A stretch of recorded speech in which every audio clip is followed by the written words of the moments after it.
এবাৰে কাজিৰঙালৈ আহিলে দেখা পালে অৰ্কিড পাৰ্কলৈ ইয়ালৈ আহোঁ, মই খাবলৈ আহোঁ ইয়াত, ভাল লাগে।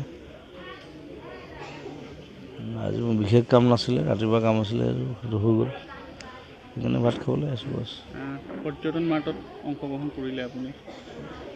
মোক মাতিছিলে, মোক গেষ্ট মাতিছিলে, মই সেইকাৰণে আহিছোঁ। কেনেকুৱা অনুভৱ, কি আশা কৰে পৰ্যটন মাৰ্টে? বাকীবোৰ মই নাজানো দেই, সেইবোৰ তেওঁলোকৰ কথা, চৰকাৰৰ কথা। মোক গেষ্ট মাতিছে, মই আহিছোঁ বছ, বেলেগ কথা নকওঁ মই। খাওঁগলীৰ কথা ক'ব নেকি? খাওঁগলীত যোৱা নিশা পুনৰ উৎসৱ চলাইছে। সেইবিলাক মাটি বাৰী লেঠা,